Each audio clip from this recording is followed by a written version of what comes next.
Hello everyone, welcome to my channel.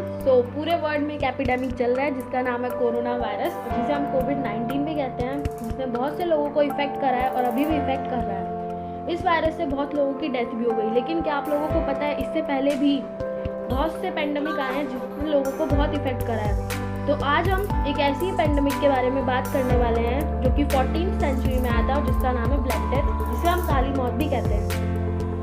इसने Europe और Asia जैसे कॉन्टिनेंट्स को हिला कर रख डाला था।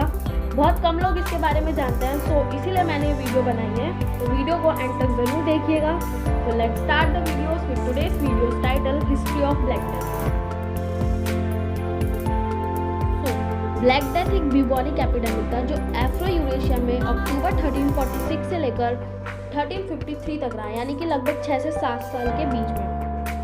ब्लैक डेथ ह्यूमन हिस्ट्री का सबसे डेडलीस्ट पेंडेमिक, जिससे नॉर्थ अफ्रीका और यूरेशिया में 75 मिलियन से लेकर 200 मिलियन तक लोगों की डेथ हुई। यूरोप में ये 1347 से लेकर 1351 तक रहा, यानी कि लगभग 3 से 4 साल तक के बीच में रहा।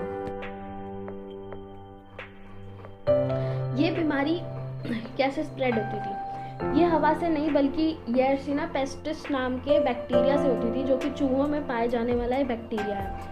मक्खियों के जरिए इंसानों में फैलता था ये बैक्टीरिया। जो मक्खियाँ इसे फैलाती थी उनका नाम था रेड फ्लीज। इसकी शुरुआत 1347 में हुई। अक्टूबर के मंथ में जब 12 शिप इटली के सिसिली बंदरगाह पर लाए जा रहे थे, तो जो लोग उस पर काम कर रहे थे उनके फैमिली मेंबर्स शिप के नीचे उनका इंतजार कर रहे थे, लेकिन जहाज से कोई भी उतरा नहीं। तो वो लोग सोचने लगे क्यों नहीं उतरे। तो वो लोग ऊपर जाके देखने लगे।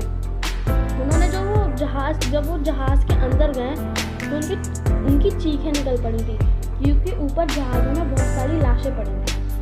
वो सब ब्लैक डेथ की वजह से मारे जा चुके थे। इस ब्लैक डेथ ने ना सिर्फ इंसानों में बल्कि जानवरों में भी अपना बहुत ज़्यादा कहर बरसाया था। तो जानवरों में कैट्स और रैट्स ब्लैक डेथ के शिकार हुए थे और बहुत से कैट्स और रैट्स मारे गए थे। But now the vaccine is available and we can easily recover and we are safe. उस समय ब्लैक डेथ का नाम ब्लैक डेथ नहीं था, बल्कि उस समय लोग इसे ग्रेट मॉर्टेलिटी और पेस्टिलेंस के नाम से जानते थे। इसका नाम ब्लैक डेथ कैसे पड़ा? एक पोएट थे जिनका नाम साइमन डी कॉर्विनेस था। उन्होंने एक पोएम में इस वायरस को एक्स्ट्रामोर्स कहा, जिसका मतलब होता है टेरिबल डेथ और ब्लैक डेथ। 16th सेंचुरी में ब्लैक डेथ जब ये पोएम इंग्लिश में कन्वर्ट हुई, तो फिर इस एपिडेमिक का नाम ब्लैक डेथ पड़ा। एक और कहानी इसके बारे में ये है कि जब ये वायरस किसी को होता था तो लोगों के आर्म पिट्स जो था वो और जो इनर थाइस होता था वो ब्लैक कलर में चेंज हो जाता था, तो इसलिए भी इसे ब्लैक डेथ कहते हैं। तो एक क्वेश्चन ये भी है कि ब्लैक डेथ जो था वो फर्स्ट एपिडेमिक था? तो बिल्कुल नहीं, ब्लैक डेथ फर्स्ट एपिडेमिक नहीं था। ये सेकेंड एपिडेमिक था मिडिल एज का। इससे पहले भी एक एपिडेमिक आया था जिसका नाम था जस्टिनियंस एपिडेमिक। ये भी ब्लैक डेथ की तरह ही था। इससे भी बहुत से लोगों की डेथ हुई, लेकिन ये ब्लैक डेथ की तरह डेडलीस्ट नहीं था। इसने इतने मतलब जितने लोगों की ब्लैक डेथ ने जान ली, उससे कम ही लोगों की इसने जान ली है। सो ये ब्लैक डेथ की तरह बिल्कुल भी खतरनाक नहीं था। ब्लैक डेथ तो इतना खतरनाक था कि रेड फ्लीज के काटने के 12 घंटे के अंदर ही विक्टिम की डेथ हो जाती थी। ब्लैक डेथ इतना खतरनाक था कि इसने यूरोप की 30 से लेकर 60% पॉपुलेशन को मार दिया।